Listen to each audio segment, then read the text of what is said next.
Hi everyone, tonight I'm going to be talking about easing in After Effects and try to explain the difference between the four different kinds and when to use them. To get started, I'm just going to create my file structure and my project panel that I should have for every single project I start.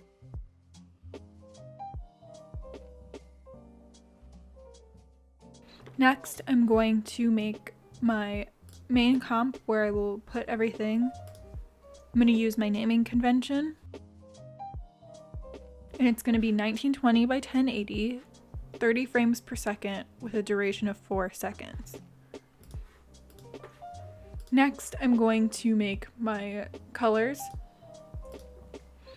I like to put an underscore in the beginning of my colors because it keeps it at the top of all my pre-comps, so it's right there ready when I need it.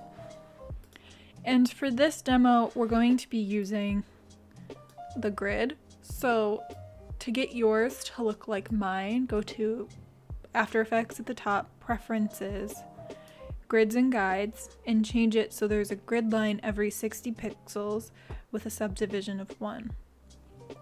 We're also going to be using shape layers in this demo, and it's a lot easier when the anchor point automatically goes to the center of the shape layer rather than the center of the comp. So you can turn that on right here under General to Center Anchor Point to New Shape Layer. And make sure your spatial interpolation is set to linear. When that's all set, click OK. And up here at View, if you click Snap to Grid, all of our shape layers will snap to this grid, which will make things a lot easier. So I'm just going to draw my colors. I need 3 for this one.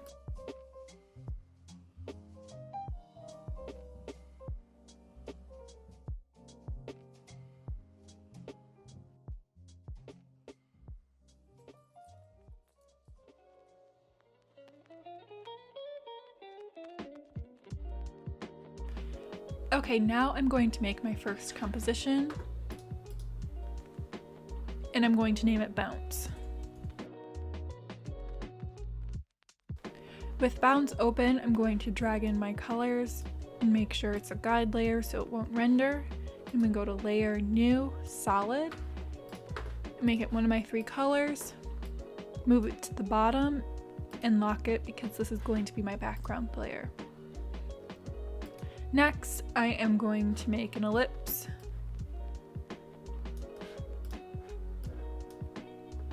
And then I'm going to animate the position parameter. I hit P on my keyboard, or you can twirl down into transform and hit the stopwatch for position. And go forward to 1 second, make another keyframe. So at the beginning, I want this to start at the top. And it's gonna fall down and bounce. So this is what I have. And I want this animation to loop for the remainder of this composition. And in order to do that, I'm going to use a loop expression.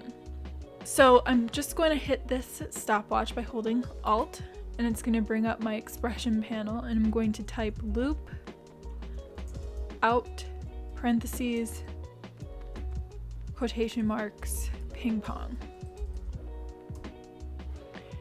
And there, as you can see, there are 4 different types of loop expressions: ping pong, offset, cycle, and continue. In this demo, I'm going to be using ping pong, cycle, and offset. I don't ever really use continue because it's kind of weird. I made this handy dandy little guide for you guys that's uploaded onto the Google Drive that shows how these different expressions work. So all of these have the same keyframes. There's just 2, one at the beginning and one at the end. This one's cycling, so it goes to the second one and then starts over, and it'll keep doing that. Ping pong goes back and forth between them. Cycle continues the motion.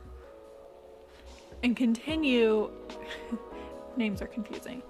Continue takes the velocity from this first keyframe and continues it for the duration of the time.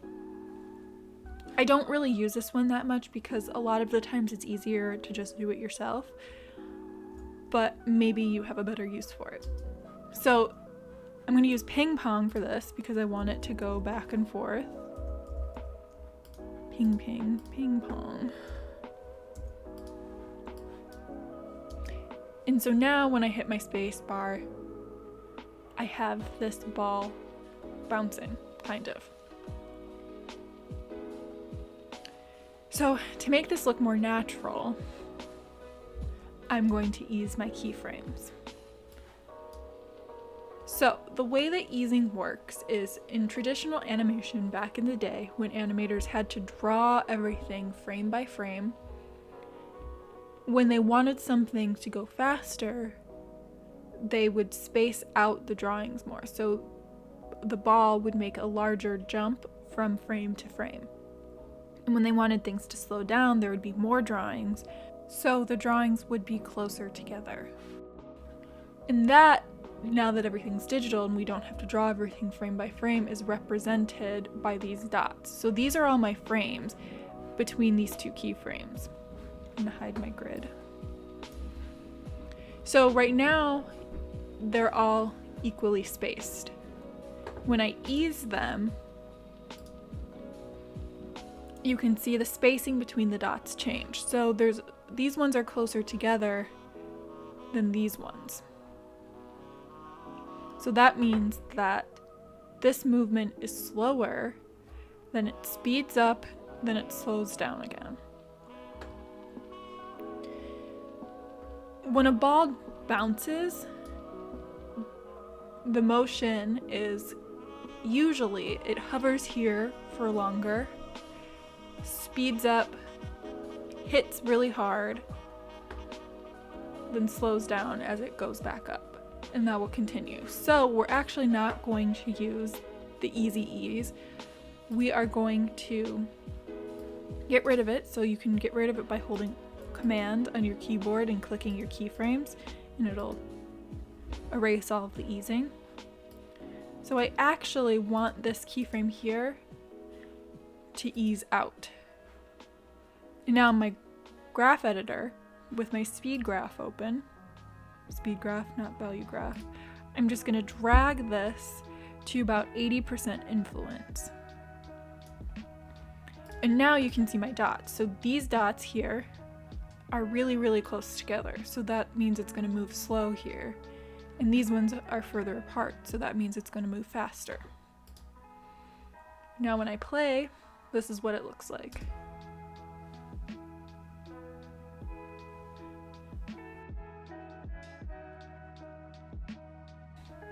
So that easing just gave this shape layer a lot more density. You can see it feels heavier. The movement looks more natural of how a ball would bounce in real life. So that's pretty much it for this movement. But now we're just gonna make it look even more natural by adding something called squash and stretch. So in order to add squash and stretch, I'm going to animate the scale. So I'm going to unhook these two dimensions, make a keyframe at the beginning, go halfway, make another keyframe. Actually, I'm going to go to about 25. And then at 1 second, make another keyframe. So here, these scale parameters are going to stay the same because there's no momentum really here at the top. Here, while it's moving faster, I want this to be stretched out. An important thing to note about squash and stretch is that when you adjust one parameter, you have to adjust the other to match, so the mass stays the same. So I'm going to make this 130, but I'm going to make this one 70, so these numbers added together is still the same, if that makes sense. So 100 plus 100 equals 200. 70 plus 130 still equals 200. Now when it hits the bottom here, I want this to be 70. Oops, I want this to be 130. And I want this to be 70. So now when this ball bounces, well, this animation down here is not looping, so I'm gonna make this loop first, the same way.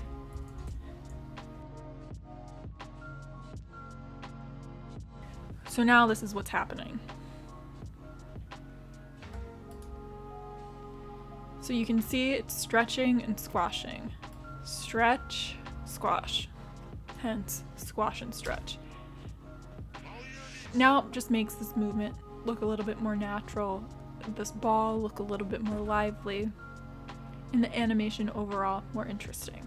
I'm going to match the easing, so this should ease out the same way that this eases out. So I'm going to pull this over to about 80% again. So that's pretty much it for this animation.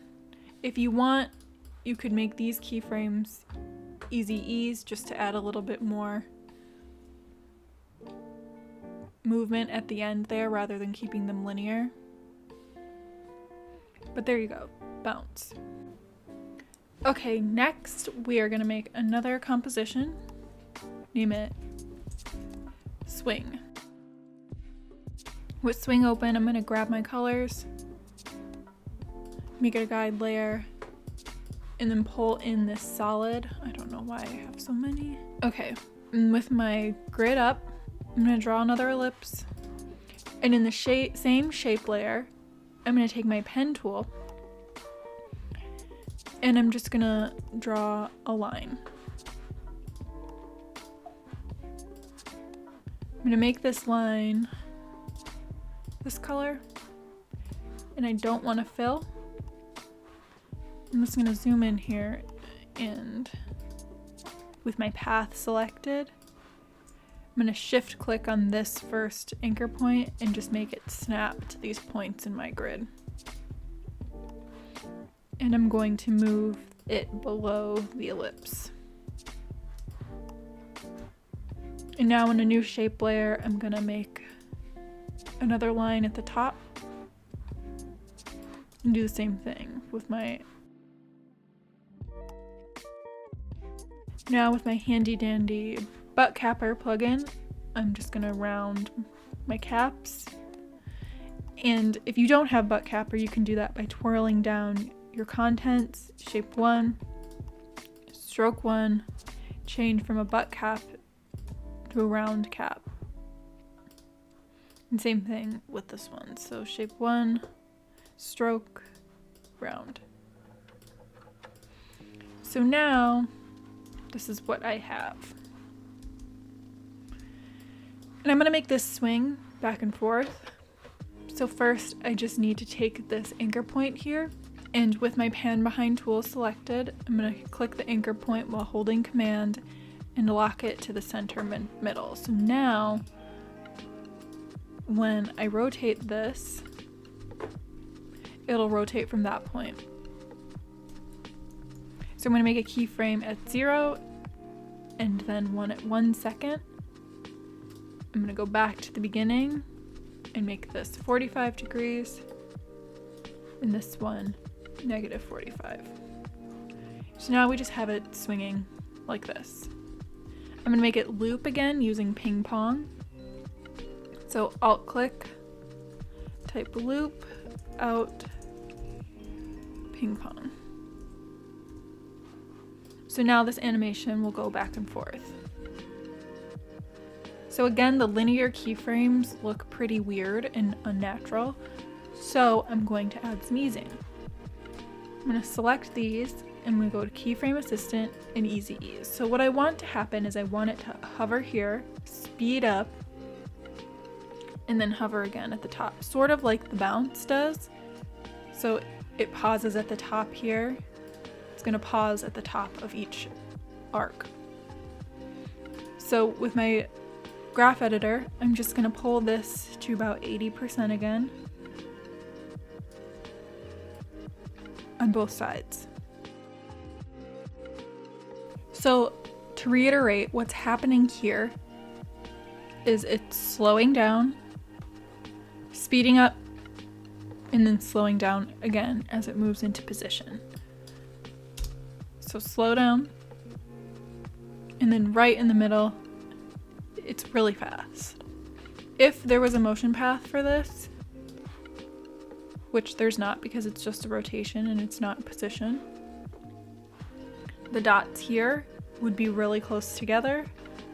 When it comes down into the middle here, the dots would be far apart. And then up here at the top again, they would be close together. So it's easing out, easing in. Again, I'm gonna add squash and stretch.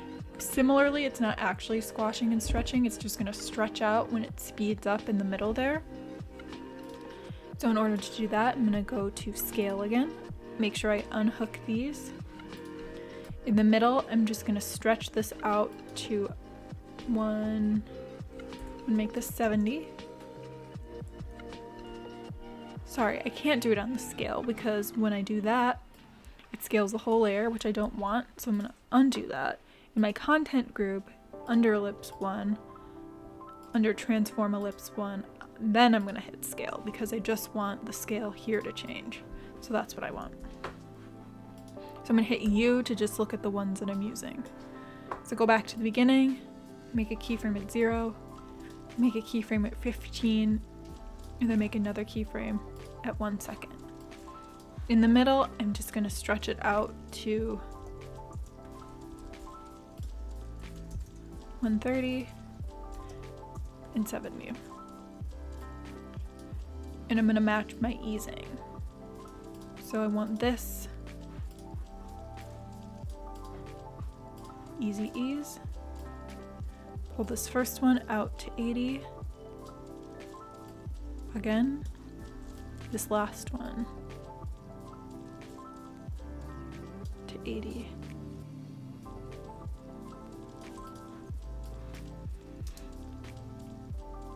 So now this is what that animation looks like, and again it does it at the beginning here, but then it doesn't continue looping, so I'm gonna alt click and type the same loop out ping pong expression.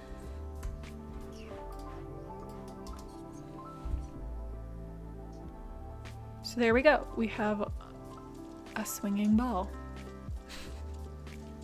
At some point I will do another demo just on shape layers because I know that was kind of confusing. But for now, basically the way that shape layers work is you can have individual layers. So I have an ellipse and this line, and you can animate each one of those separately with the transform ellipse 1, or if I go into shape 1, I can go to transform shape 1. Or you can animate the whole layer like normal, so you can animate scale, which will scale everything within that layer rather than the individual things. But like I said, I'll go into detail at a different time. And now I'm going to drag this into my main comp. Scale it by 50. Align to the top and right.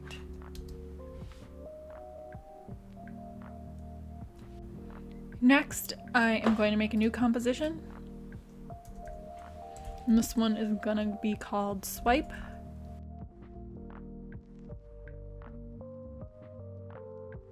So for this one, I'm gonna pull up my grid again, and I'm just gonna make one ellipse.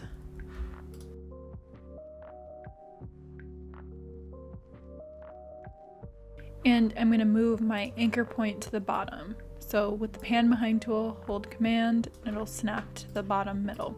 So I'm just gonna animate position for now. So I'm gonna hit P on my keyboard to pull up position. Go forward to 1 frame, or 1 second I mean. Make another keyframe. And then go forward to 2 seconds and make another keyframe. So here, I'm gonna set this to -100. And here at 2 seconds, I'm going to do 1920 plus 100. So we'll go to the other side. So right now, this is all that's happening. For this animation, what I want to happen is I want it to come in really fast, pause here in the middle for a moment, and then slowly move away until it gets really fast towards the end here. And then I want it to keep coming around from this side.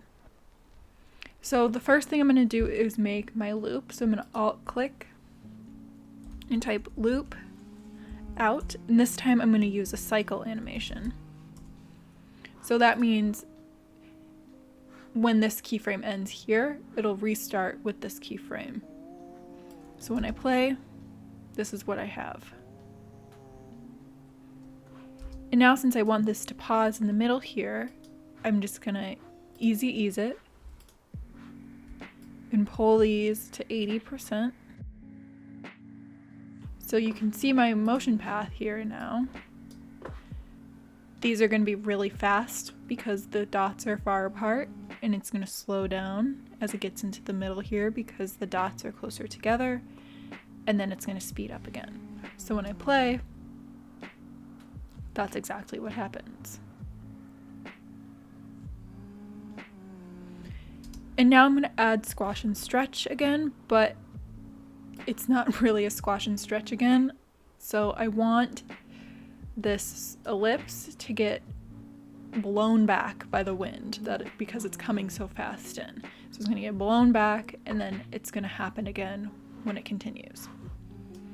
So in order to do that, I'm going to animate scale, make sure I unhook. In this one, I'm just animating the normal layer transform property. I'm not going into contents and doing it that way because I just have the ellipse on here.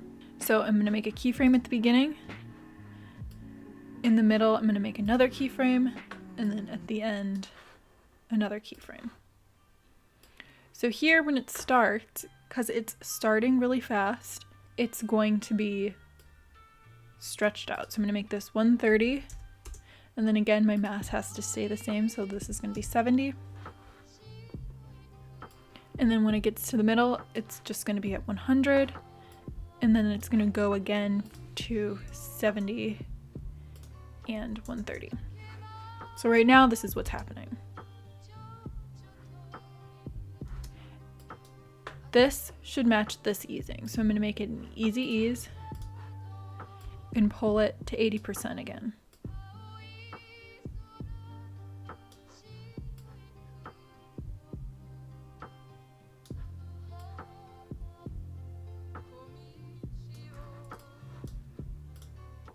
And this is what we have. I need to make it loop. And that's not enough because it's not getting actually blown back in the wind, so I'm going to need to animate the rotation too. So under rotation, I'm going to do the same amount of keyframes, one at the beginning, one in the middle, and one in the end. Here it's going to be blown back, so let's make it about 30 degrees rotated. It's going to be 0 as it hits here, then it's going to get blown back again. So I'm going to make this not 300, 30 degrees. Sorry, negative 30 degrees. So now I need to make the easing match again. Ease. And change it to 80%.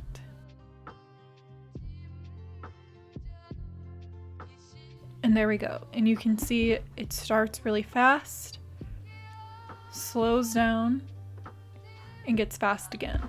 I could make this more dramatic actually. I think it might help this animation in particular because I want it to pause for kind of a while in the middle there. And now this is what we have. Yeah, I think that looks slightly better. I'm gonna move it into my main comp. And there we go. Okay, so lastly, I'm gonna make one more composition and name it Stairs.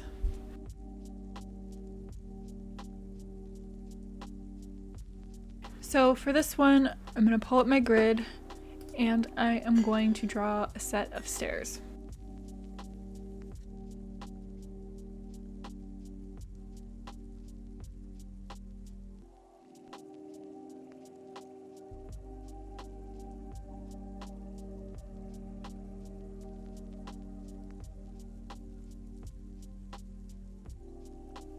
So with my stairs drawn now, I'm just gonna make an ellipse here at the top. I'm gonna take my anchor point and drag it by holding Command so it snaps to the bottom. Now I'm going to twirl down transform, and under position, I'm gonna make a keyframe at the beginning, one at 15, and then one at 1 second. At 15 frames, I'm gonna make it come up, and then at 1 second, it's gonna be down on the next step. So now I want this to be arced and not to come to a point like that, because nothing bounces like that. So with my pen tool, I'm gonna go to convert to vertex tool, just click this frame and pull it out. And now I want these to be straight, so I'm just gonna move it over a bit like that. So now this is what's happening. And this easing is going to be similar to the bounce easing, right? Because it's the same motion, but it's just going in an arc instead of straight up and down. So it's gonna hover at the top and then speed up as it hits the stairs. So in this middle keyframe, when it's hovering, I'm going to easy ease them and pull these to about 80% on each side. So I have it fast in the beginning, it slows down, and then it gets fast again. And you can see that on my motion path too. These dots are far apart, so it's fast, they're closer together, so it slows down, and they space out, and it speeds up. So when I hit play, that's what we have happening. I'm gonna easy ease these beginning keyframes just because it doesn't really do much, but it just helps the motion a little bit. It's still generally the same. Fast, slow, fast. Now I want this to loop, so in order to do that, I'm just gonna alt click, type my loop expression, loop out, and then in the quotation marks in the middle, I'm gonna change it to offset. And that's just gonna continue the animation for the entire time.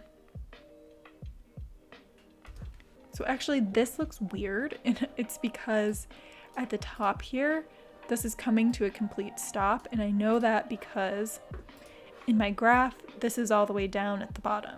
I want it to be around here so it doesn't actually come to a complete stop, and I can pull both of these up like this, or I can, back in my timeline, holding command, I can click on this anchor point and turn it to a circle, and that will connect those two keyframes there.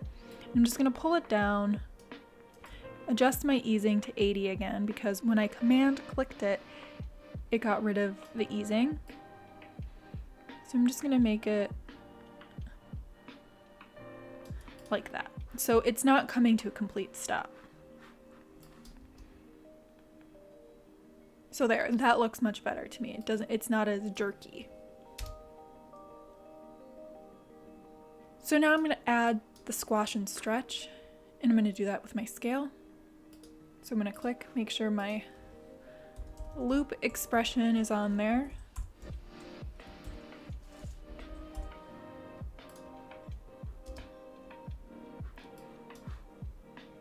At the beginning here, I'm gonna have a keyframe at 15. I'm gonna have a keyframe, and at 1 second, I'm gonna have a keyframe. And at about 5 frames, I'm gonna make another keyframe, and the same at 25 frames. So here, this is when the circle is full and intact. At the bottom here, it's squashing, so I'm gonna make this 130, unhook, make this 70. Here is where it's all stretched out, so I'm gonna make this 70 and this 130. I'm making sure my mass stays the same. It's intact here. Here it's stretched out again, so 70, 130. And at 1 second, it's squished.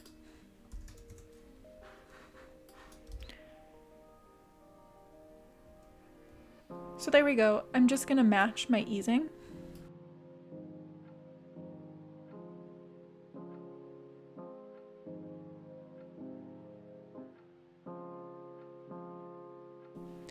Now, just to make this loop look a little bit better, I want it to start in a different place. So I want to move all of these keyframes, and I'm going to do that by selecting them all, going to my last frame, and just moving it so it starts further. So the first hit is on this first stair. So now it's coming out of nowhere, hitting the stair, and bouncing down. I'm also going to move everything down a little bit. So I'm going to move it down so when it's at the top it doesn't get cut off. I'm going to go down one more and make my stairs match. Just kidding, I'm going to go up because that drives me crazy.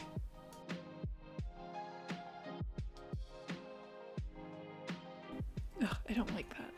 It's too close to the bottom. I'm just gonna make this jump less.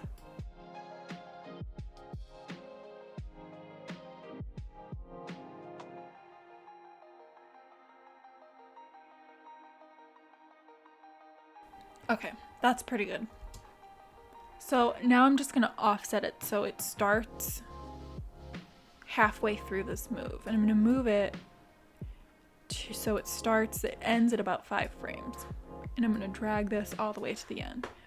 So now when it starts, it's hitting, jump, jump, jump, and then it looks like it's just coming back in at the beginning there.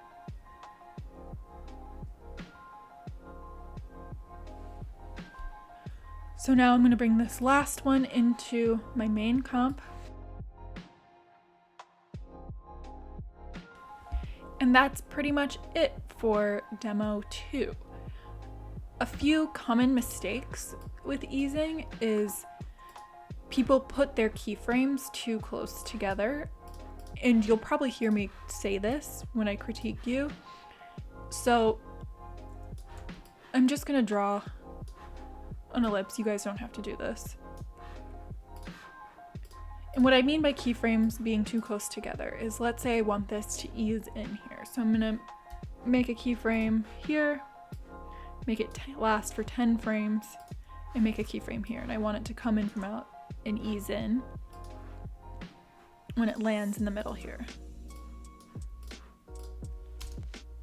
So those keyframes are too close together. This is too big of a move for only 10 frames. This is going to look much better if I double it, if I stretch it out. So that already looks so much better. Honestly, it could probably go out to even more. Like, there we go. That feels like a nice movement to me. It looks so much better. You can actually see all the frames in between and get that nice slowdown rather than this short little move. That feels unrefined to me, whereas this feels much more refined, much more intentional. So that is just a watch out with easing. Just be careful of it as you make your animations. So now in my main comp, I'm just gonna add to render queue,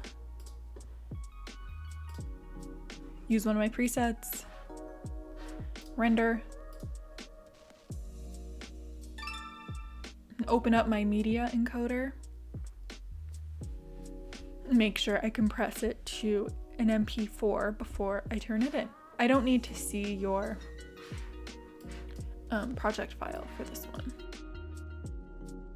And there we go, this is the one that I will hand in. I hope you guys learned something. Thanks for watching.